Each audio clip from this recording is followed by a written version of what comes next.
80% of cases of heart disease and diabetes may actually be preventable with diet and lifestyle. High blood pressure, cholesterol, diabetes, they're seen as separate. They're the same condition. We know that 2/3 of people who are cardiometabolically unhealthy actually have sleep apnea.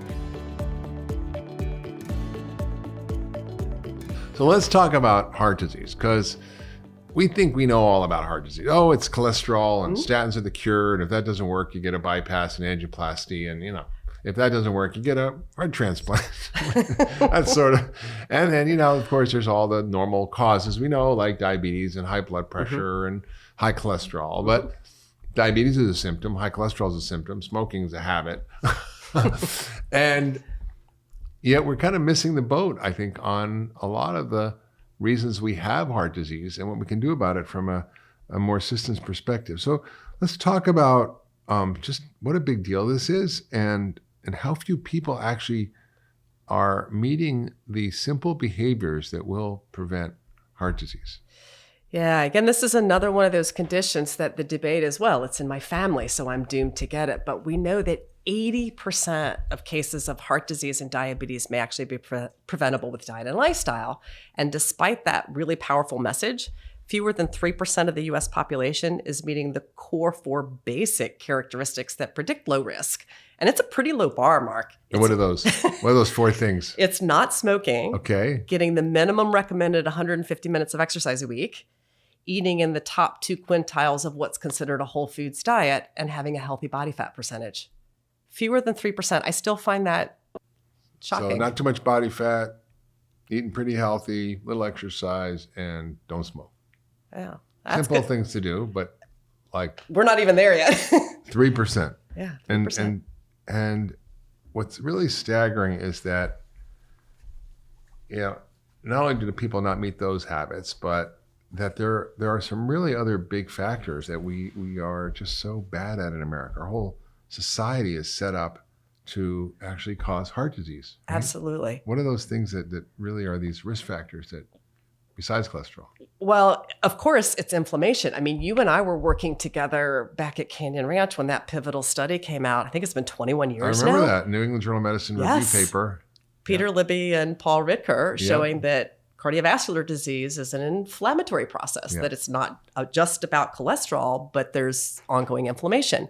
And as you've talked about many times on this podcast, inflammation is not, it's also a symptom that it can come from a lot of different places. Because in our paper, our local paper, when that article came back out, I don't know if you remember this, it said President Bush's doctors measured his CRP, which is the common marker of inflammation, and they don't know what to do about it. Right. So it's one thing to say, well, we know inflammation matters. It's another one entirely. Take aspirin and a statin, right? But it's another to say, well, what are the root causes of inflammation? Yeah. Well, it's true. And there's a lot of them. And some of the things that we don't typically think of as causing inflammation. We know infections and allergens and things like that, even toxins and bugs in your gut. But stress causes inflammation. Absolutely. Lack of exercise causes inflammation. Yeah. Bad sleep causes inflammation. Loneliness and isolation cause inflammation. And those are pandemics in America. Chronic stress, loneliness, isolation, bad sleep. I mean, those things are huge in heart disease, and we often miss the boat on helping our patients really deal with those. Right. So, so the typical person comes in, he's got a high cholesterol, he or she is a high risk for heart disease, maybe family history. Typical doctor does sort of what workup and what kind of treatments? So a typical doctor might measure a glucose and an A1C to look at their blood sugar status, and they would do a standard cholesterol profile, which, interestingly enough, calculates your LDL cholesterol, the one we usually think of as being the lousy cholesterol, from a formula. Doesn't even really measure it, and base most of the decisions on that. If they have symptoms, they might send them to a cardiologist for a stress test. If they have chest pain. If they have chest pain, right. Or shortness of breath on exercise. It's already kind of down the road. Right. But most doctors don't measure a C-reactive protein because, as I mentioned before, it's like, well, what do we do with it? What do I do with it? Oh, statin and aspirin. And then they're probably going to treat them with, if they are pre-diabetic or diabetic, they're going to give them metformin or medications to lower blood sugar and probably a statin to control the cholesterol. how often do they actually talk to them about those root causes, such as diet and stress and sleep? Maybe not. Yeah, they're talking about this polypill as a treatment, which is this combo pill of an aspirin, a statin, and a blood pressure drug. Yes, put it in the water. Just like give it to everybody. It'll prevent heart disease. I'm like, yeah, okay. Well, why do we have high blood pressure? Why do we have a need for aspirin and inflammation? Why is our cholesterol all screwed up? Yeah. And it's really interesting. Believe it or not, there's a potential behavioral component for patients who go on a statin and their cholesterol's now normal. It's good. Oh yeah, I can eat my cheeseburger. I can eat my cheeseburger. Fried chicken. Isn't that interesting that people change their diet in an unhealthy way? Oh yeah, when their numbers better. One of the worst things I ever read was there was a bunch of cardiologists advocating for selling statins over the counter at McDonald's and fast food restaurants. Oh my and I gosh. I think they do sell even statins over the counter, and it's like those commercials for the acid blockers, like take some Pepsid because. Don't worry, Daddy, you can eat your peppers and sausage. Just take the Pepsid. And I'm like, no, don't eat the peppers and sausage. So, you kind of mentioned they do sort of a cholesterol profile, but there was a hint of a subtext in that sentence where they really weren't measuring the right thing. Yeah. So we tend to look at things that we're used to looking at that are easy to test and measure. But, one of the things that I think people forget, and I think doctors honestly forget, is we get trained in this panel of tests. And it's your blood count, your metabolic profile, and your cholesterol, and we measure like a few things. Maybe it's 30, 40 things. Maybe if it's a super fancy doctor, they'll measure 100 things. And they think they're kind of checking everything. Oh, your tests are fine. Everything's great. You look good. And the truth is that they're missing a huge amount. There are literally tens of thousands of different molecules in your body, all doing things all the time, every minute, every second, and we ignore most of them. And in fact, we may ignore some of the most important ones. And when it comes to cholesterol, we've covered this on the podcast with Dr. Boehm, and we went really deep into this. We should just do a quick refresher, because the test that most people get, not the one we get here at the Ultra Wellness Center, but the test that most people get is like an antiquated cholesterol test that doesn't really tell you a whole lot. And I have a patient yesterday who was a classic example of that, right? So tell us about, and I'll tell you about his test in a minute, but tell us about your, the new kind of testing that we're doing. It's not so new because we've been doing it for 20 years, but it's like, and the discovery that allowed for the testing was 50 years ago. Yeah. So the focus has been on amount of cholesterol, but we want to know the quality of the cholesterol. So we know, for example, LDL, that's typically labeled the lousy cholesterol. There's big, fluffy, puffy pattern A LDL cholesterol, which is less easily made into a plaque in the artery, less prone to inflammation and oxidative stress and rupture. So it's a less risky LDL. Whereas somebody could have small, dense pattern B LDL, and that's the really risky LDL. So quality matters. And if you have two people with a calculated LDL of 130, one of them could all have pattern A low risk LDL, and they're actually fine. Somebody else could have lots of those dense particles that's not captured by the calculated LDL of 130. So the quality matters. The same's true for HDL. We've historically thought of HDL as being the good, healthy cholesterol, but size matters there too. Small HDL doesn't seem to be as able to cart out the bad LDL and get rid of it. So we want to know the quality and the size of both the HDL and the LDL, and we want to know what other remnant particles are floating around, like very low density lipoprotein and intermediate density lipoprotein, and those don't show up on a typical panel. Yeah. So practically what you see is people come in with what it looks like a normal cholesterol. Like this guy yesterday has early dementia. His cholesterol, I think, was 160 something. Sounds good. Yeah. His LDL was, I think, under 100. His triglycerides weren't bad. His HDL was 39, which is kind of low.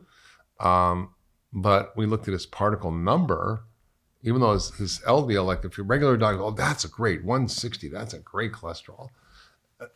They missed the boat because his particle number was like 1,500. It should be under 1,000. Wow. And his small particles, which should be like 0 or less than 300 is, you can live with, but anything over that is high. His was 900. Wow. So he was like, and he was a skinny older guy, was 84 years old and had, lost muscle, belly fat, underweight, over fat. And he was pre-diabetic, and that was driving some of his dementia.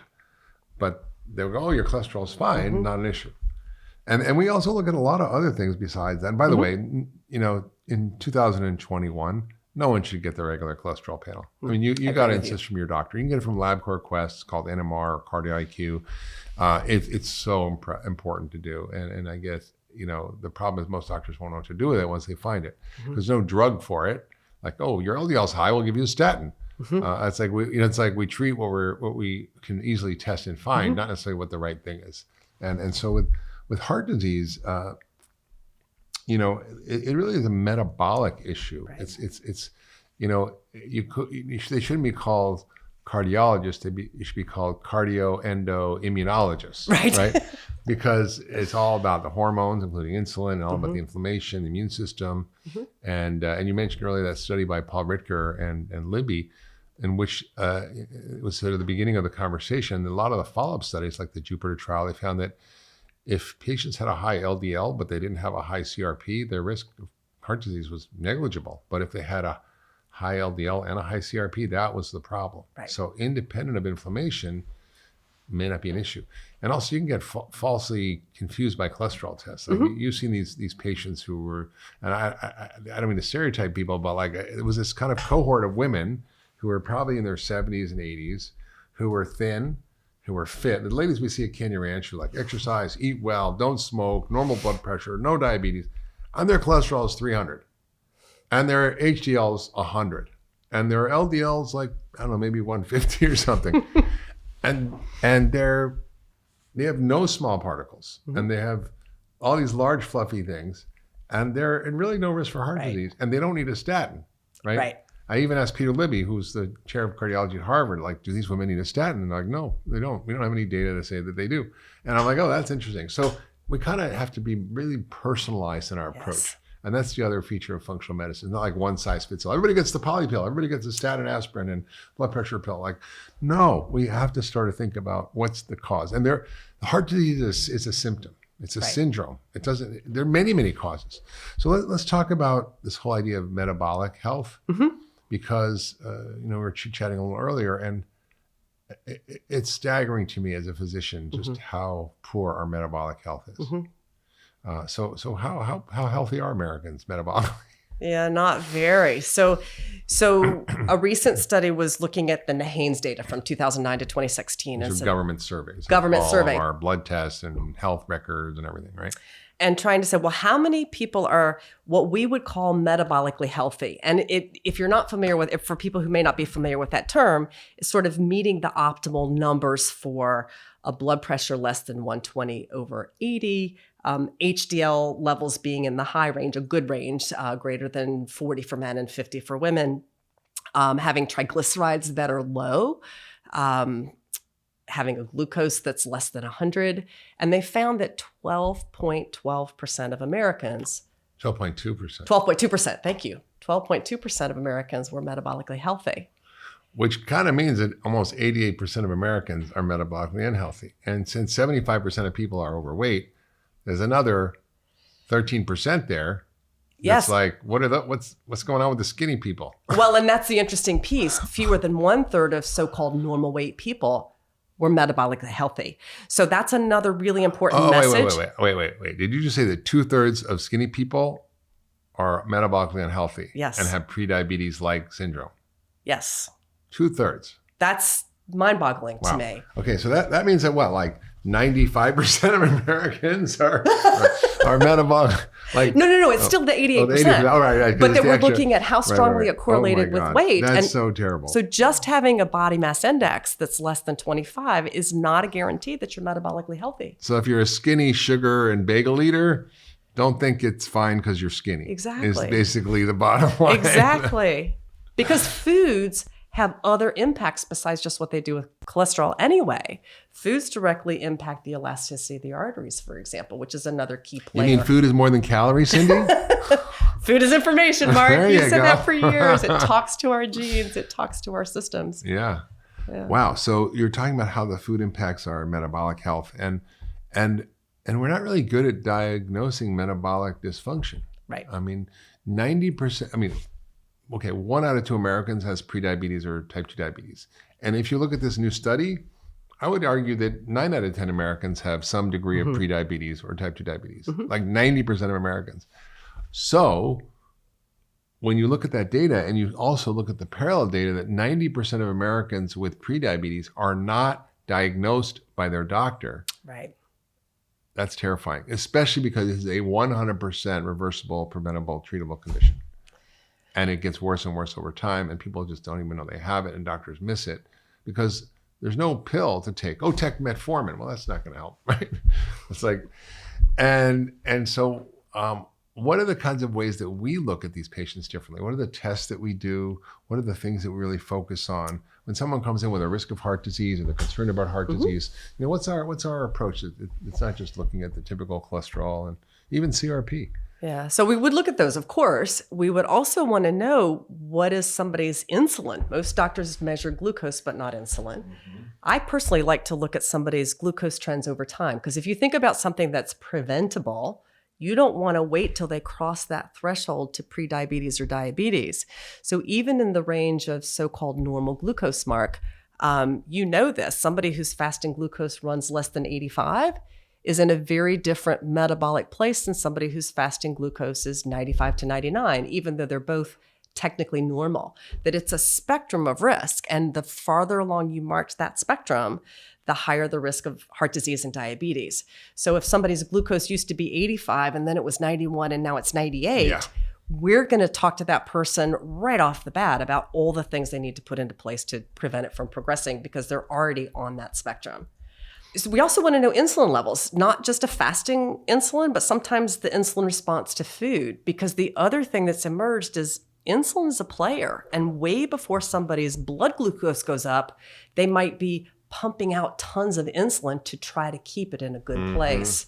And insulin by itself contributes to inflammation and more weight gain around the middle, that visceral adipose tissue. So we want to know their insulin, both fasting and in response to a challenge. So wait. Are you saying that sugar, not fat, that's causing heart disease? And sugar, the thing that's driving the insulin? Because fat doesn't cause insulin spikes. Well, there is some, fat is a player. Fat by itself. Fat by itself is a player, If you eat fat with other food, it will. But yeah. And I would say that quality of fat does matter. And we can talk some more about that, but I think fat plays a role with artery elasticity, which is another component of vascular risk. Yeah, so fried foods, trans fats, refined oils, those are nasty. And Absolutely. they Absolutely. But fat itself, if it's made from whole food sources and nuts and seeds and avocados and olive might actually oil, be beneficial. It's actually beneficial, yeah. So what you're talking about is a set of diagnostic tests that are so important but mostly ignored. So the particle size and number, which nobody's doing. And the second is not just measuring your blood sugar A1C, which may be perfect, and you may be in really bad trouble, but measuring also insulin in response to drinking like a couple of Cokes, right? I have a patient, Cindy, that I remember who was a super high risk for heart disease, and she had, she looked like the Tasmanian devil. She was just like a round apple ball like this, and her belly was just like this big thing, and I'm like, this woman is in big trouble, and she's inflamed, she's at high risk of heart disease, high blood pressure, diabetes, and I'm like, let's check her glucose tolerance test with insulin. And this is like 20 plus years ago, and no one was like looking at this. Even today, no one's looking at this. It's like so hard. It took 50 years from the time the guy said, "Hey, we should wash our hands before surgery," for us to wash our hands. McKinley died, President McKinley, because he got shot in the belly, and the doctor McBurney stuck his finger in the wound to check it out without washing his hands. So that's like crazy. It took 50 years from the time the guy said, let's do the stethoscope so we don't get lice jumping into the doctor's hair, to start using the stethoscope, because the doctor used to put their head on the patient. So it takes forever, and we've been doing this. So anyway, this woman, I did this test, I gave her this drink, and it was the most shocking thing I'd ever seen. And it taught me so much about what we miss in medicine.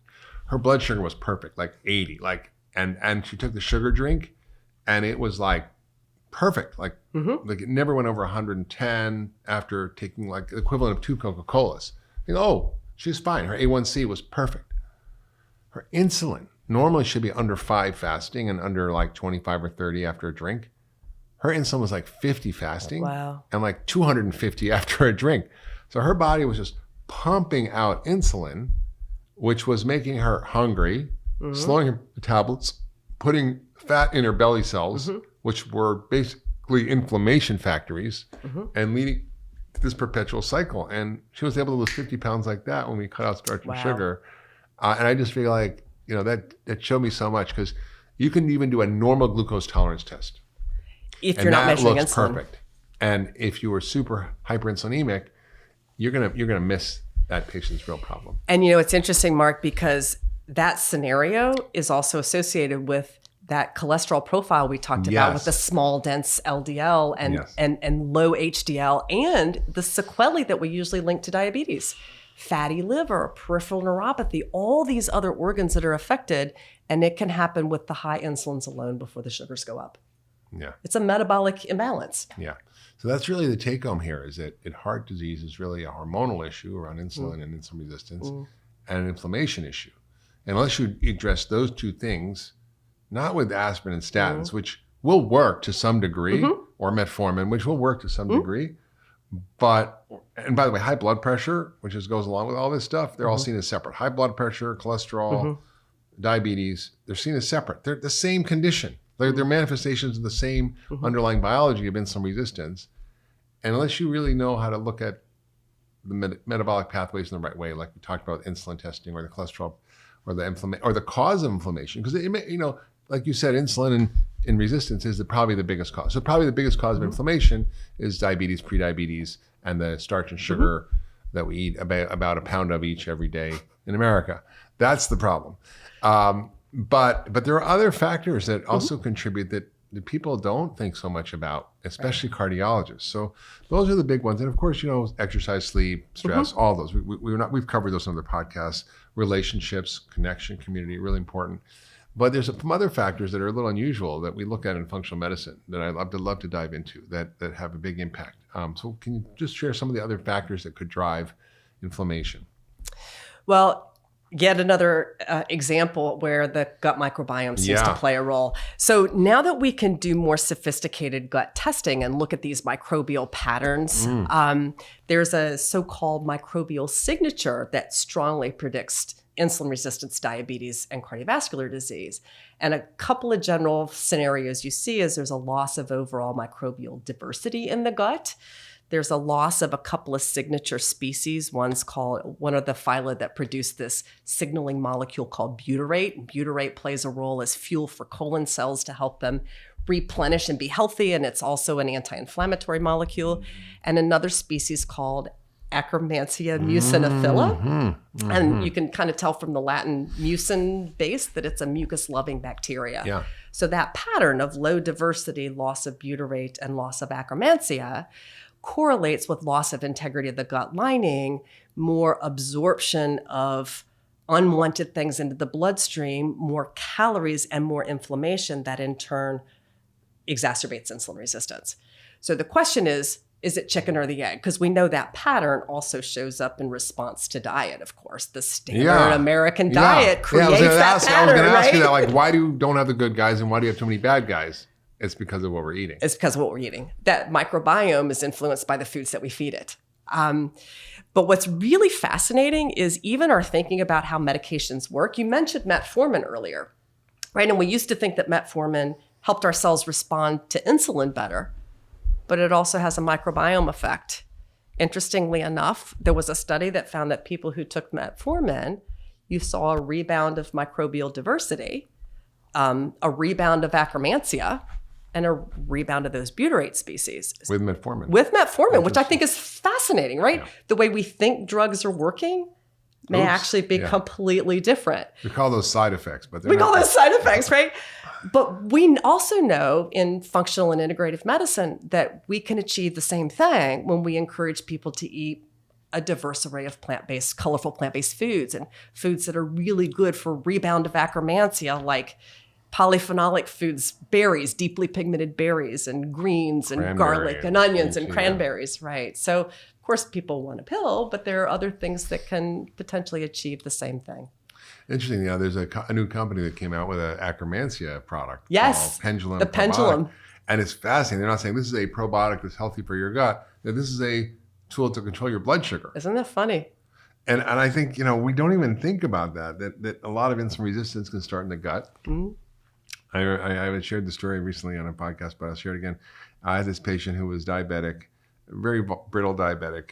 He was kind of a type 1E, 2E, but he wasn't on insulin, but he was just all over the place. Put him on a keto diet. Sugars dramatically improved, dramatically, but still not like going from like 250 to like, 120, 130, better, but not like where I wanted them. And then one day he called me up and said, doc, my stomach's been bothering me. I got the worst gas and I just feel so bloated and uncomfortable. I said, well, we have to get to the bottom of it and maybe you have bacterial overgrowth, maybe you have this, maybe you have that. But like in the meantime, you're so miserable, why don't you just try some charcoal tablets, see if it gives you some relief of your symptoms. And he called me back and says, I don't know what happened, doc, but my sugars went to normal. Like I'm in the 80s now because I took charcoal. And I'm like, oh my goodness, this is it. This is these toxic bacteria and they're producing toxic molecules. And charcoal is like a sponge for toxins. So when someone comes in the ER and they swallow a bottle of pills, we make them drink a bottle of charcoal and they have black teeth. But it works to absorb all these other bacterial toxins. And I was like, wow. And so often the pathway to fixing heart disease might not be through the heart.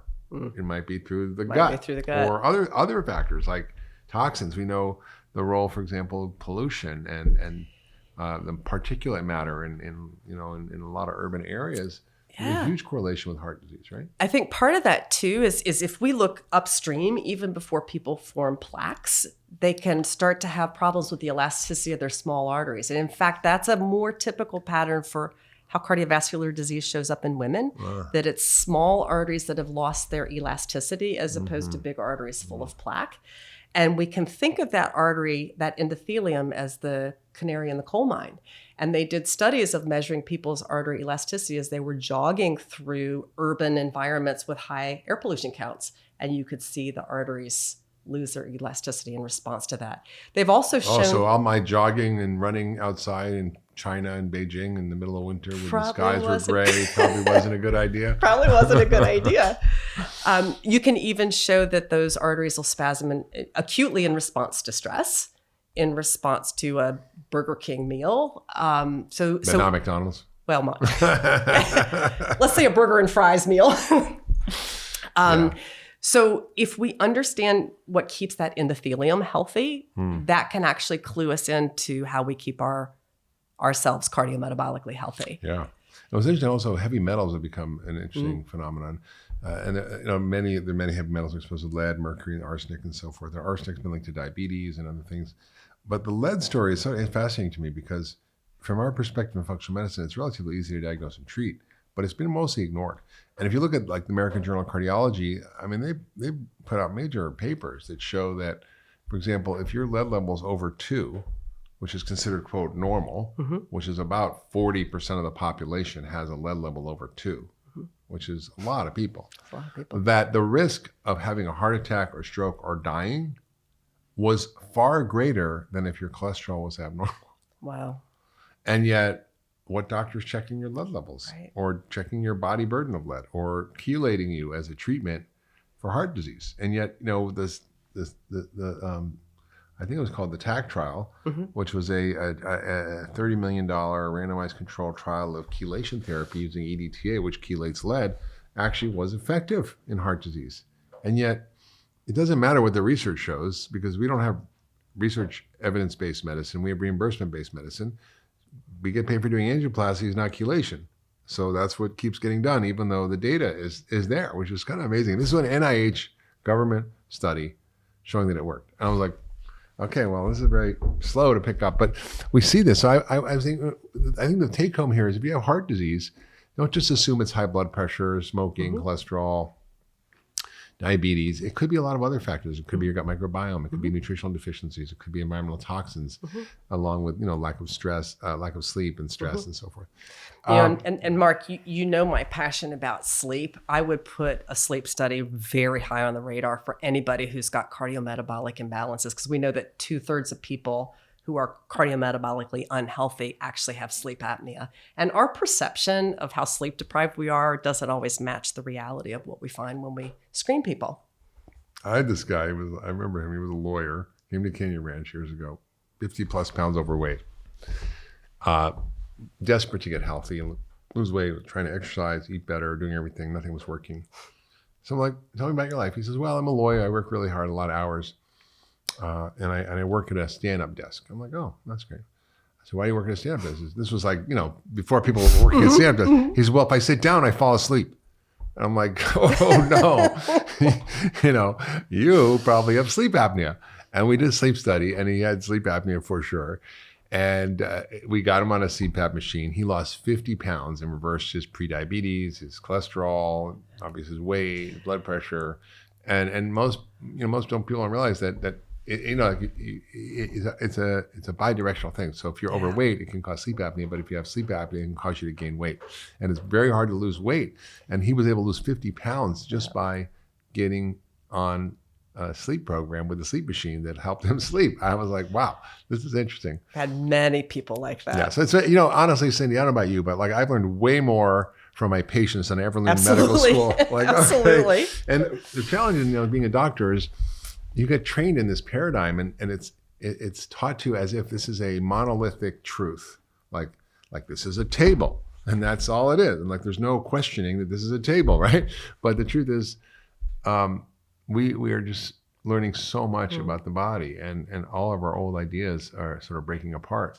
But unfortunately, people really aren't accessing them, and it's just breaks my heart to see how slow medicine is to adopt the emerging science that we're talking about, whether it's around checking for lead or insulin resistance. I mean, insulin resistance is not even like a controversial thing. Right. That's not like heavy metals or the microbiome, which seems weird. I mean, like insulin resistance is a well-described known phenomena. It's just doctors clinically are kind of clueless because the treatments are going to be primarily lifestyle interventions. There's no drug. Oh, your cholesterol's high, I'll give you a statin. You're insulin resistant, what do I do? Oh, I'll give you metformin. But that's not the answer. Or even think of the terminology of borderline blood sugar. Oh yeah, I hate that. Yeah, I do too. Oh my God, that reminds me of the story. It's this patient comes, it's like blood sugar's like 120, right? One high, 118, like high, 126 is diabetes. Like, so have you seen your doctor about your blood sugar? Because it's kind of high. And he's like, well, yeah. I'm like, oh, great. And what did your doctor say? He says, well, he said, we're going to watch it. I said, watch for what? He said, well, watch it until it gets to be in the diabetic range, and then he's going to give me medication.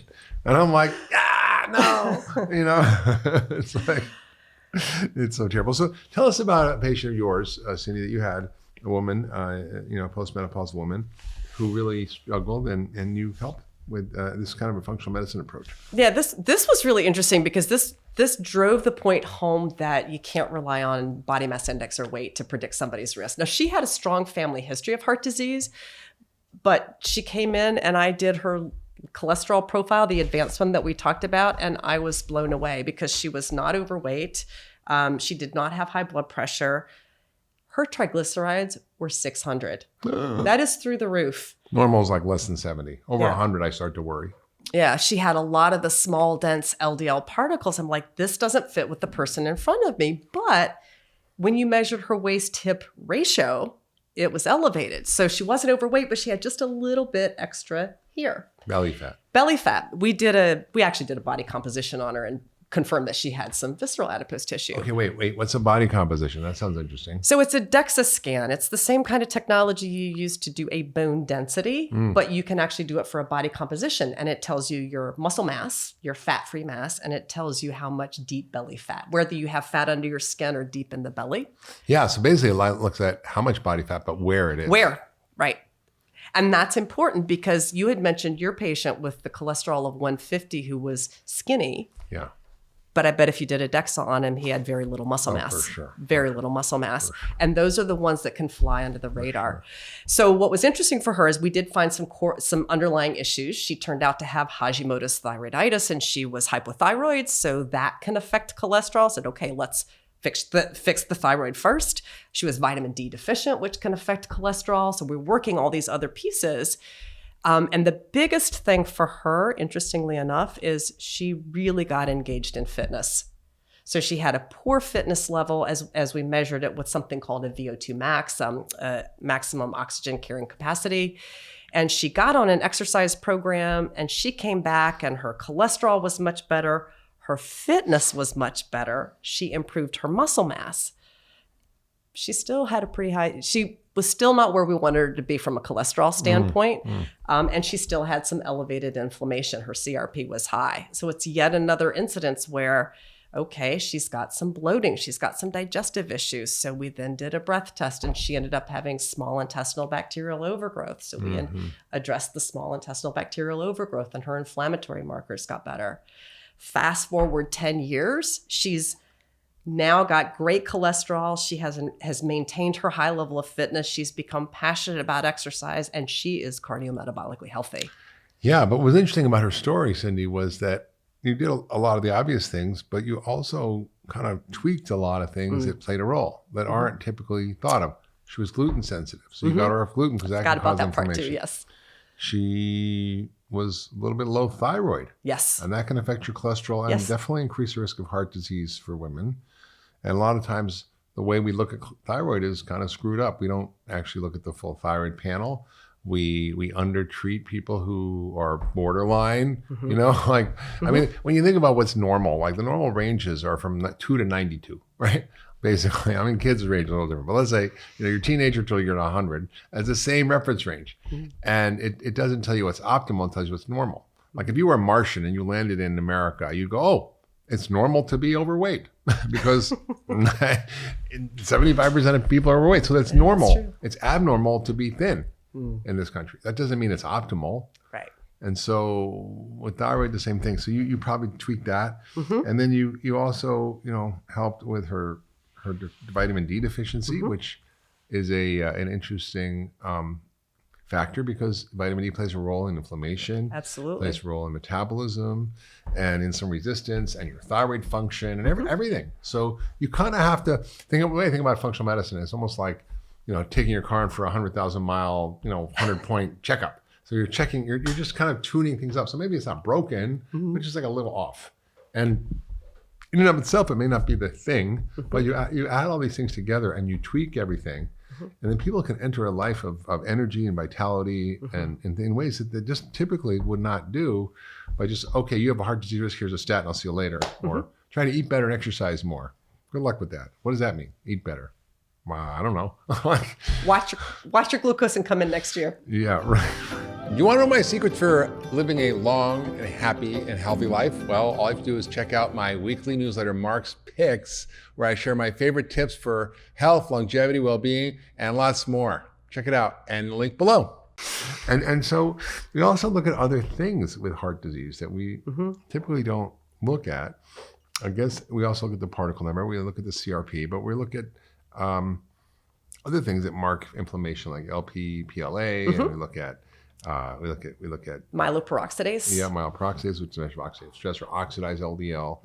We look at whether there's good cholesterol absorption or increased absorption or production in the liver. So are you an absorber or producer of cholesterol? We can look at particles of HDL and whether classes are good. We can look at so many things. We look at, we mentioned body composition testing. We can look at metabolic health through stress testing and cardiovascular fitness like VO2 maxes and heart rate variability. So there's so much that we do. It's a 360, sleep studies.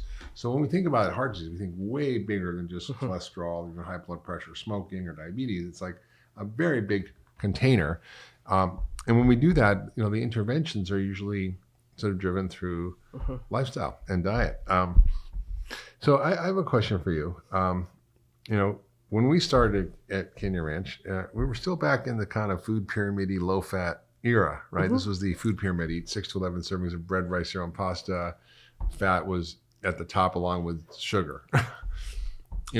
Where we come and what do you think we should be doing now? Like, because a lot of the thinking before was you should be on extremely low fat diets for heart disease, like Carl Esselstyn at Cleveland Clinic. He's recommending not even any avocados, no nuts.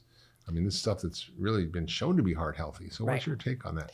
Yeah. So it's interesting, Mark. I think you've done a tremendous job of just raising the awareness across the world about the importance of nutrition as one of the most important things we can do for our health, because it talks to our cells, it talks to our DNA. It's really information.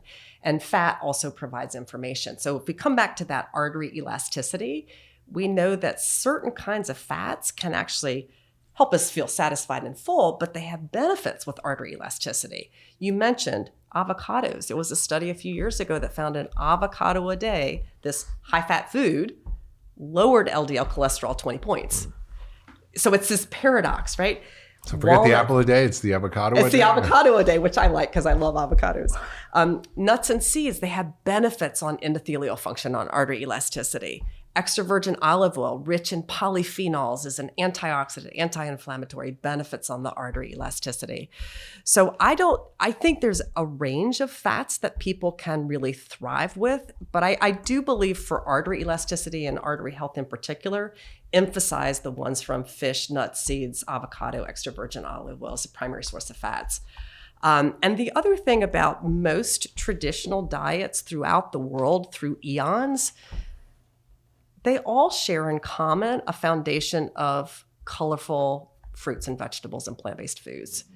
So I'm less concerned, to be perfectly honest, about the percentage of those macronutrients, the 10%, 20%, 30%, 40%, and more concerned about the quality. I think that really makes the biggest difference. Yeah. I mean, it was interesting in the Virta study, which is a company that was developed to treat diabetes and reverse diabetes virtually using a ketogenic diet, which is 70% fat, including saturated fats, that not only did they reverse diabetes in 60%, get 90+% off insulin, a lot of diabetes drugs, and 100% off the main diabetes drug. Not only do they have an average of 12% weight loss, which is staggering compared to most studies, which 5 is like a heroic weight loss for people.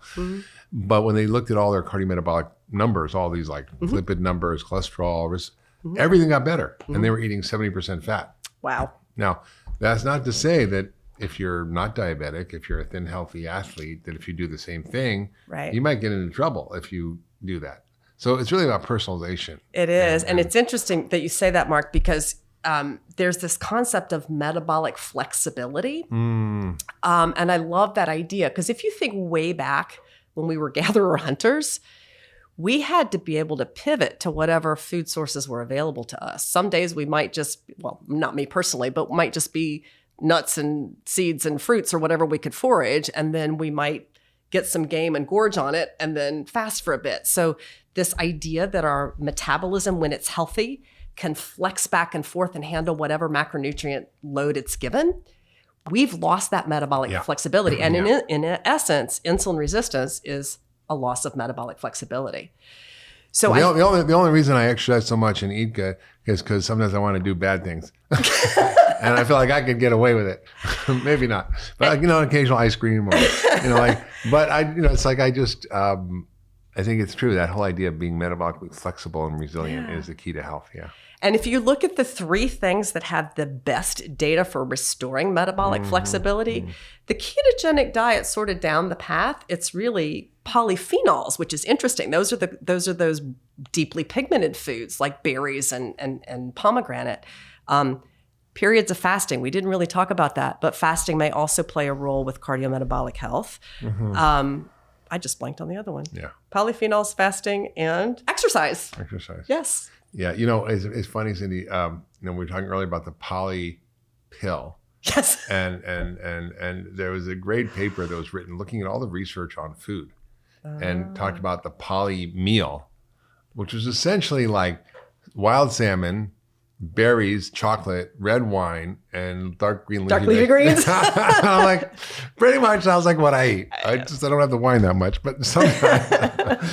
Hey YouTube, if you like this video, you're gonna love the next one. Click on it to check it out today. Genetics and family history is just one piece of the puzzle. It's not what makes all, makes us make all the decisions in the world, but we take that into account, as well as all their other risk factors, like you mentioned, like type 2 diabetes, and are they a smoker? And, so